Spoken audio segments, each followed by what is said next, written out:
All right, if I get too far from the mic and you can't hear me, someone in the back's got to raise their hand so I know. I've got to start out by saying that it is so encouraging to see so many people gathered here today to send MPP Ray a strong message. Thank you, Sharon, for your incredible work in organizing today, and thank you to all of you. Yeah, let's give a quick round of applause there. It's tough bringing people together like this, and you've done an incredible job of it.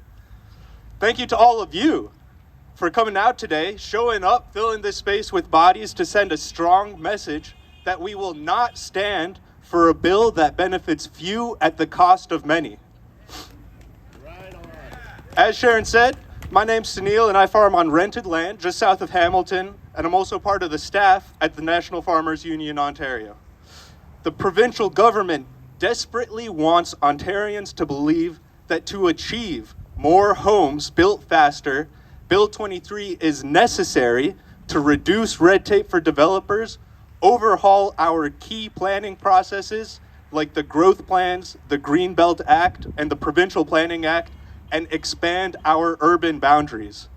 In addition to Bill 23, the Ontario government's breaking its promise to respect permanent Greenbelt protections, proposing to remove 7,400 acres of precious farmland and natural areas for development.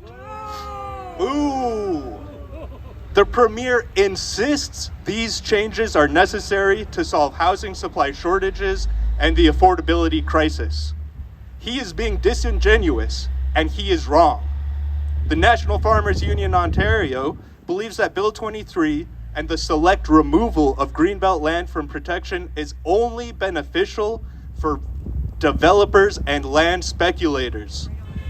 We believe that this bill will be a disaster for Ontarians in need of affordable housing, green planners and policymakers, the farmers who grow our food, and for mitigating climate change and protecting sensitive wetlands, woodlands, rivers, streams, and wildlife habitat all across the province.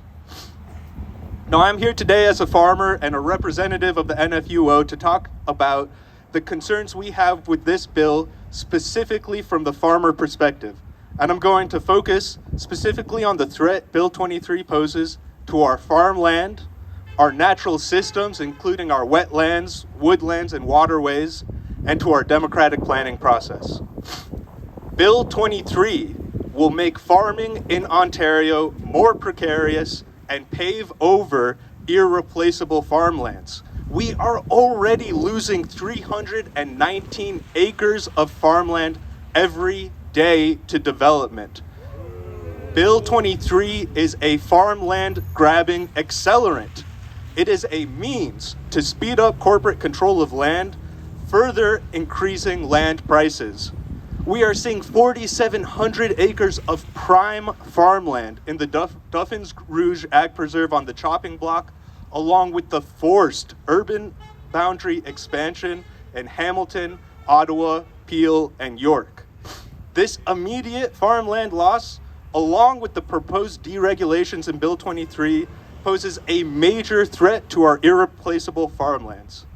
Paving over farmland directly undermines our food security. We've seen over the past couple years disruptions to our global food supply chains, increased transportation expenses, crop failure in other parts of the world, and the need to limit our use of carbon-based fuels requires us to protect our food security by increasing sustainably produced, locally grown food. Thank you. On top of that, the wild speculation on ag lands has made it impossible for our next generation of farmers to buy land and enter farming as a viable career path. As I said, I farm on rented land, and if we continue on the trajectory that we're on, myself and new farmers like me will never be able to buy a farm. To put that into perspective, I'll use the local chapter of my farmers union as an example.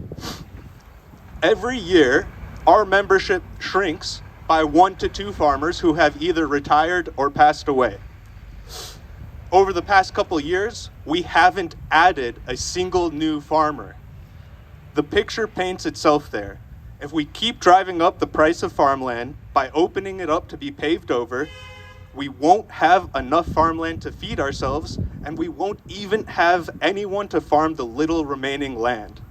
And this is not hyperbole. It won't be this year and it won't be next year, but we are on a trajectory right now that we have got to reverse, and Bill 23 is only reinforcing that trajectory. Now, let's shift our focus a little bit to the threats that this bill poses to our natural systems in Ontario.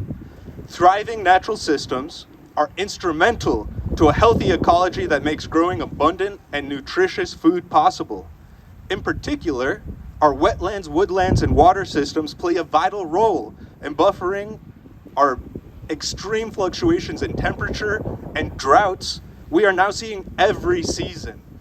Years ago, extreme droughts would happen every couple of years, and we've had bad drought this last season, one of the worst droughts almost every year since 2016.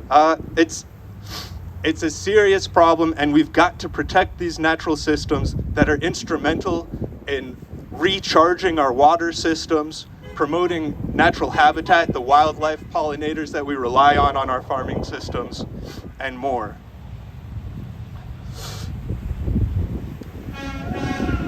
By disallowing the complexing of wetlands, Bill 23 completely ignores the holistic and interconnected nature of natural systems. While small wetlands might not be considered provincially significant on their own, taken together, they play an incredibly important role in naturally sequestering carbon, mitigating floods, and creating rich habitats. Plans to offset wetlands, woodlands, and other natural features by allowing developers to pave over these green spaces, provided that they pay a fee or recreate a wetland or woodland elsewhere, is a disastrous and ineffective proposal to preserve our ecology. And even further contained within Bill 23 are handcuffs for our conservation authorities, preventing them from participating in holistic watershed planning and management. Conservation authority fees would be frozen by the bill, which will starve them of funds. The conservation authority's purview will be limited to assessing floods and hazards instead of balancing biodiversity concerns with recreational use and managing wetlands and waterways through policies that can address climate change mitigation and adaptation. All of this taken together is a massive threat to our natural systems, which poses a terrifying and existential threat to the viability of farm operations that are already facing extreme challenges created by our climate emergency. Finally, I want to talk about the threats this bill poses to our democratic planning process. Bill 23 will eliminate opportunities for democratic and expert input on planning, development, and environmental protection. Under Bill 23, farmers and other concerned citizens will no longer be able to mount third-party appeals to challenge development applications to the Ontario Land Tribunal. That means that if an adjacent or nearby development threatens our farm operation, we no longer will have any democratic recourse to appeal that development. Even experts are being cut out of the planning process as the bill proposes to abolish 50 years of coordinated regional planning within the Golden Horseshoe, dumping planning entirely onto the 89 local municipalities that do not have the resources or expertise. Further, the government, as Sharon just said, they're voting on Monday. They are clearly pushing through this bill at an unfair and accelerated rate. There is no time being given for genuine public consultation or authentic analysis and debate in the legislature. For these reasons, the threat to our farmland, the threat to our natural systems, and the threat to our democratic planning process, we implore you, MPP Ray, to please say no to Bill 23. Building livable and affordable rural and urban communities and protecting agricultural land and natural heritage lands is not an either-or proposition, and Bill 24 is not the way forward. Thank you all for coming out today.